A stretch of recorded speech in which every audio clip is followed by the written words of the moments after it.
The skill that's most sort of sought after in technology companies is sort of that liberal arts critical thinking skill. That skill that everyone thought wouldn't get you employed. It's becoming more and more important in a world where simple tasks or in computers and coding are getting automated. This is where it all begins, so say goodbye to all your fears, all your doubts. This is where they die.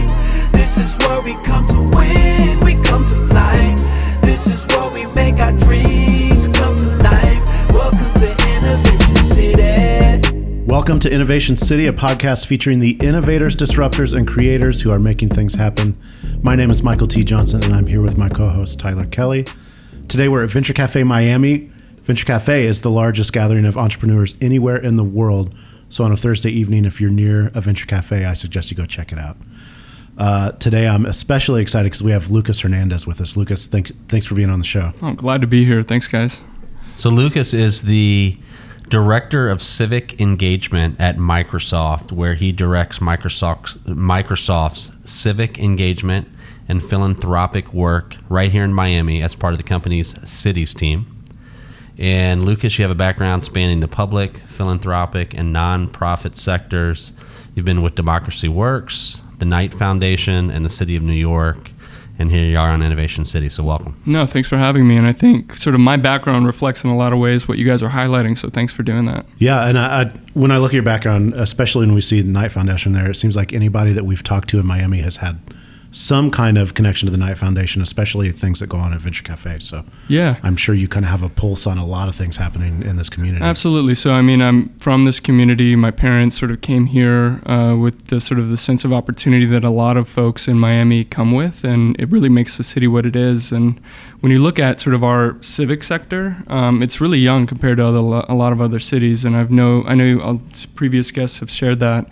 And I think the opportunity is, and the challenge, honestly, is like we have a more limited funding landscape. So what we do at Microsoft here in Miami is really look at ways that we could bring sort of all the resources of the company to bear on local challenges. And obviously, being a multinational company, there's limitless opportunity, and in local markets, there's limitless need. So I think we're really filling a gap since last year when the program started to help be a connective tissue between not just existing funders locally, but funders throughout the country that could potentially be interested in the work we're doing here in Miami. So Knight Foundation was a tremendous launching point for me, and the work they do in the community is tremendous, but a lot of people don't even realize in a lot of the same ways Venture Cafe spans across the country, Knight Foundation also does. So the work they do and the work I was leading while I was there was very much focused on this cross-sector collaboration on things like AI and ethics and the First Amendment, issues that affect all of us every day, not just in Miami, but all of us as human beings. So it was a really sort of eye-opening opportunity for me to see the way that philanthropy interacts with communities and the way it sort of signals sort of to folks what are sort of the frontiers of innovation, which is obviously a really important thread of conversation today more than ever. So you mentioned AI, which I think is kind of a big scary word for some people and maybe not for some other people. Right. And from what I understand, you talk about that quite a bit. Yep. So let's dive into that just a little bit. Like, sure. Let's talk about AI and how it pertains to what you do, right, and the things that you usually talk about. Yeah, so taking a step back, I mean, what we do at Microsoft in the Cities Team program is we really try to find the ways that we elevate technology as part of the solution of community challenges. And a lot of times when you look at the world around us, and rightfully so, a lot of technology companies are experiencing what folks are calling techlash. So technology companies are obviously innovating and creating a lot of value and jobs, but they're also taking away a lot of jobs. So I think honestly why I'm employed by Microsoft, there's a reflection that our success is sort of changing the way society is and the way our interactions are. And when you think about technologies 100 years ago, like I just sort of talked about this the other day, it's you have like light switches. Light switches were huge technologies, and cars and airplanes, like physical assets. And today, artificial intelligence, this is a conversation that's been happening for many decades, but what's coming to a fold now is that you're seeing the manifestation through Google, Waze, Facebook, everything we touch and interact with is something related to artificial intelligence. So one of the challenges with that word is that marketers really own it more than technologists do. So a lot of times you see, and this is an information consumption challenge, like we have folks who are consuming information about AI that are sort of within the framework of science fiction. And it's a really important sort of introduction in the sense of, like, these are possibilities, but it's also not really framing the conversation as an opportunity. So when we think about, and we were talking about this, like every company in the world is a technology company nowadays. And the reason for that is artificial intelligence, machine learning, and just broken down, artificial intelligence, if you think about it like a pyramid, people are still at the bottom. People are writing lines of code that eventually are sort of transformed to make decisions and predictions, which turn into machine learning. And that turns into your Alexa at home that sort of gives you referrals and returns to your Instagram ads. So it's a real visceral experience that people have every single day. And what we try to do at Microsoft here in Miami, at least, is we really try to find the ways of broadening the conversation around innovation.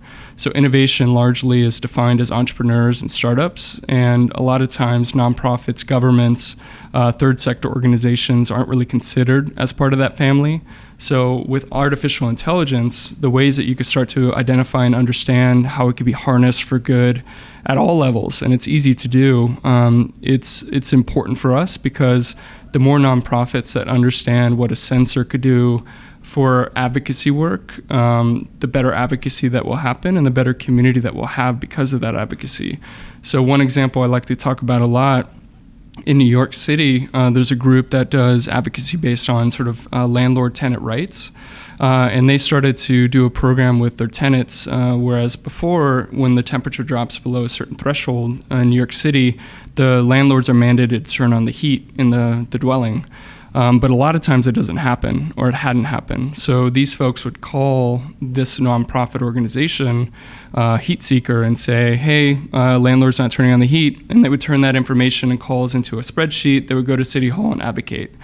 They started to understand, like a $2 sensor, we could have a program where folks opt in, it senses the heat in a building. When it drops below a threshold, you have a live heat map of what's happening in the city, and then you could automatically turn that information into knowledge for policymakers to do better advocacy. So we try to find examples like that to sort of distill and demystify the technology, because like most things, if you're just reading about it on the internet, it's not really something that you feel like you could harness or be part of. So for us, that's really critical. So let's dig into like access for nonprofits and community organizations. Like if I'm a director at a nonprofit, how do I even begin to think about how technology might be able to help me? Yeah. Is there like a resource or? Totally.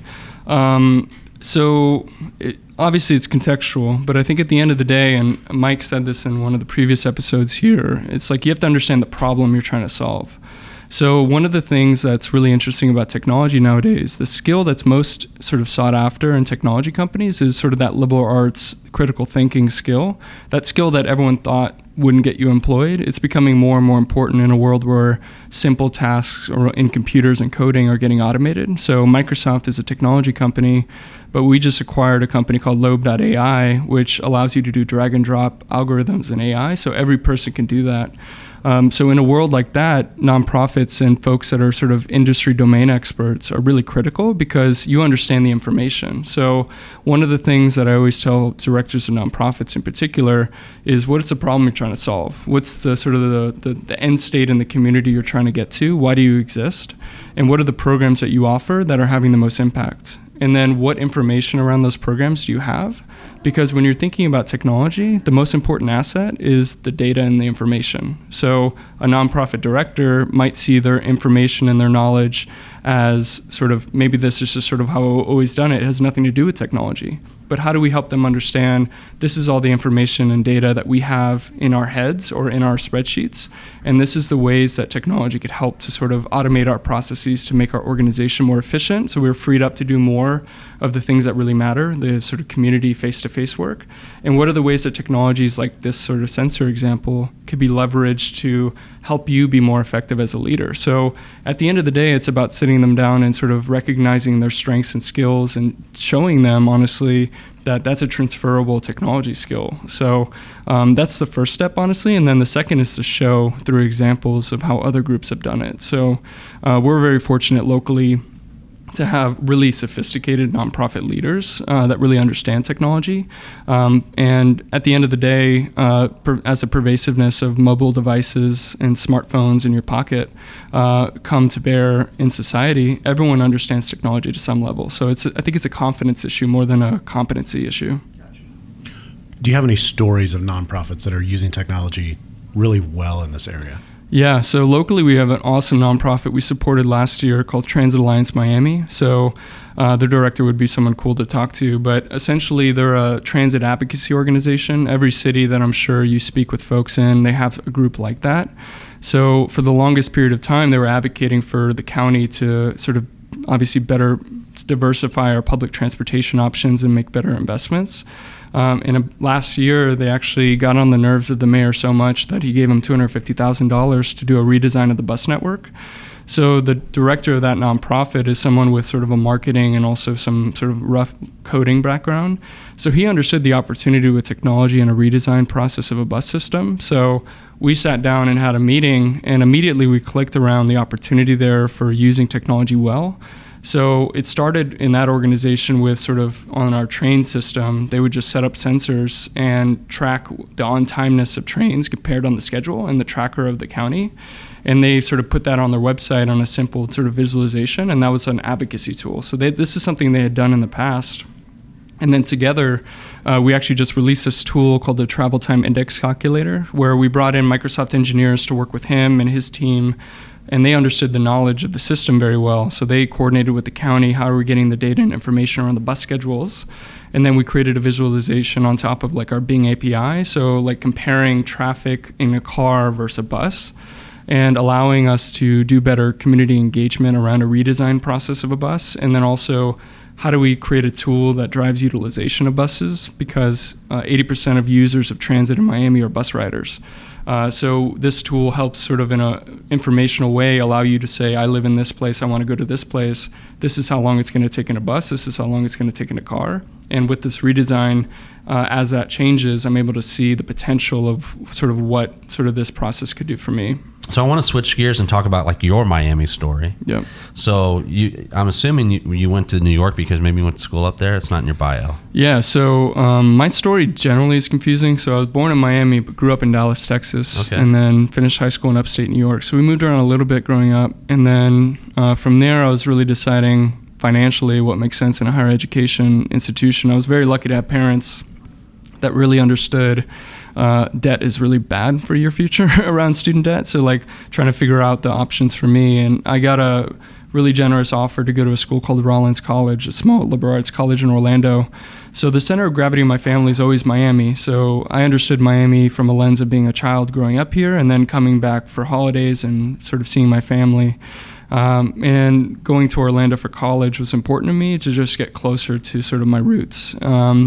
Went to New York City, actually. That was a longer journey, but I made that choice. We talk about being uncomfortable because I never really visited the city before that. And for me, in college, I really caught the bug of social justice and understanding sort of the importance that community plays and the role and purpose of a person in a society. And sort of coming from immigrant parents and grandparents, you really understood sort of the opportunity and the obligation to give back. So I thought, there has to be a way to sort of contribute my time and talents to do good things. And it was a moment I remember viscerally around sort of what I knew my path was going to be. I was sort of one of those students that folks would sort of shop around to fundraise for the college. I was sitting across the table from someone running a corporate foundation at a local bank, and we were talking about the programs we were running, and he, at the end of the conversation, said, I'm going to give you like $20,000 or something like that. And I saw that decision. I was like, this person just sat on the other end of the table and just sort of gave away money. Obviously, it was an investment in something important, but like I knew like I wanted a job like that. So I was actually in between a job at a philanthropy or going to city government. Made the choice to go to city government because I really was intrigued by the work that Michael Bloomberg was doing over there. So I worked under his administration for a year in a fellowship program. Got to meet a lot of great, similarly minded folks from around the country. And then after that, during the mayoral transition in New York, really knew I wanted to go back to Miami. So I actually took an internship at night to do that in the face of full-time job offers. Wow. So New York to Miami, a lot of the talk now is that a lot of people are leaving New York for states like Florida, right? Yeah. Because of the whole tax situation. Right. What does that look like from your perspective in terms of like the social outlook for a city like Miami, and to tag on to that, like Miami, New York? Miami's like the hot market right now, right? So just give me some insight into your opinion there. So I think that's obviously nuanced, but I would say Miami is a city that has always been a beacon for people of all places. So over 50, and the stats I'm sure have been said, but over half of our population was born somewhere else. And of that half, a lot of it's not in this country. So I've always had a relationship with the Northeast and other sort of regions in the world. So I think the challenge Miami has had growing up is, what's our identity based on the people invested in the community full time, as opposed to people invested for portions of the year or seasonal or tax reasons and those sorts of things. Like, a lot of people have homes here, but are they invested? I think that's the question. And when you walk around downtown in Brickell, you have beautiful buildings, but how many lights are on? That's always been the thing. And I think what I've been really impressed with over, honestly, the last 4 to 5 years is really the investment of organizations. Like, I mean, this Microsoft opportunity is one that you see, sort of a company investing locally. But I think broadly in the civic sector, people are starting to feel more attached to the place. And I think there are more opportunities for someone coming from New York to say and make that choice, I want to build my life here. And I think it's obviously like the business climate makes a difference, our local government makes a difference in that. And I think we've had some strong leadership in the city of Miami to sort of make it more sort of comfortable and easy for business owners to come here and feel welcome. And New York, obviously, with Amazon and a lot of other sort of regulation and opportunities, there's that factor. But I would like to say that we have more that's attracting people than other cities sort of detracting people. And this has been validated consistently when you take a flight from like a New York to Miami and you make conversation with folks on the flight, which isn't as popular anymore, but I love to do it. More often than not, you're going to talk to someone who has a connection with someone with that story, that they see Miami as an opportunity to build something better and sort of have a better lifestyle, or they themselves are doing that. So I think Miami socially is maturing and growing in that way, because I think when you look at cities like New York, what makes it healthy is that you have tens of thousands of people leave every year and tens of thousands of people come every year. So that kind of churn in a city is healthy for the culture and the society. And I think Miami is finally getting to that point where we're seeing a lot of that coming in. And people talk about brain drain, but we have so much native talent here. With that influx and the natural flow out, I think we start to mirror those patterns that make these older, more mature and quote-unquote successful cities, like we start to mirror that trend, which I'm really excited about. And I think it's getting better. It's exciting. You mentioned Miami kind of being a younger ecosystem. What kind of challenges does that bring? And like what can we do to work through those challenges? Yeah, I think, so obviously we have a rich history in Miami of sort of people from like the native people that were here and sort of all the way through to the folks that were sort of running the mangroves and everything else. Like, we have a history here. So we're not necessarily like so young in that we haven't had people here. I think in terms of like a modern city, what makes us really unique is, and what makes it challenging in being a younger city, is that you oftentimes don't have institutional memory. So we talk about sort of the civic engagement levels in Miami. It's some of the lowest in the sort of the non-voting civic engagement, which is measured through a lot of different sort of surveys. But I think what the reason for that is that we don't have a lot of institutions that are sort of Miami-based and Miami-focused. We have a lot of institutions that maybe have been here for a while but are focused on getting people on a boat and going somewhere else, or focused on selling a product in Latin America. So we have that interplay where people are coming in and out, not experiencing or having a reason to be sort of attached to a place. And because of that, we haven't had a whole lot of sort of those moments where we're able as a city to understand our history. And I think as time progresses, it allows us to have that sort of institutional memory. And as sort of our art institutions and one of the most impressive stories is our art ecosystem, and I'm sure you've talked to art innovators in Miami, but like when you think about our institutions and museums, like since Art Basel started to launch here in 2001, the institutions that start to come up, like the Perez Art Museum, the Frost Museum, all those are within that period of time. And I think the underlying trends in our community is really sort of reflective of that. That's really a microcosm. And I think when you spread it out to our entrepreneurial ecosystem, like there's always been entrepreneurs in Miami, but what they haven't had are institutions that keep the records, almost like the old libraries back in sort of the Mesopotamian days. Like these are where the books are kept, and these are the people that scribe the history. And I think we're starting to get those people that sort of are filling that middle space. So those individual innovators that have always been here are now being able to be brought together in spaces like Venture Cafe, and then being able to sort of keep that story so that we're able to grow and build on top of it, as opposed to every year, like the tide coming in, just getting pushed in and out, and it seems like a brand new place. So I think that's an important part of it. Yeah. What's coming up in Miami that you're excited about? Ooh, oh man. Well, we have an event tonight. I'm excited about that. But I think ultimately what I'm most excited about is a real commitment, I think, to sort of the reskilling of our talent ecosystem. So I think for the longest period of time, and the Amazon sort of HQ2 debacle or process, whichever term you choose to describe it, what really revealed there is that our community can really collaborate. So we had a real regional effort between Broward, Miami-Dade, Palm Beach County to put together a proposal that's unified and focused around one narrative. And you have obviously the Bright Line starting to sort of, with our transit infrastructure, connect those communities. So I think in terms of the region more broadly, the more we're able to connect sort of the different counties and adjacent sort of sectors, the more compelling we can be to larger companies coming in and making those investments, but also the more opportunities we give to people to sort of have mobility in their careers and staying in Miami. So I'm really excited about the movement around the sort of the transit connectivity between our counties and also the collaboration amongst our leaders. And then around the workforce and talent issue, people are getting really serious around owning it, because for the longest period of time, companies would come in, and because we didn't have these institutional connectors, saying that the talent doesn't exist. And there's actually an article this morning saying that. And I just roll my eyes every time, because the talent's here.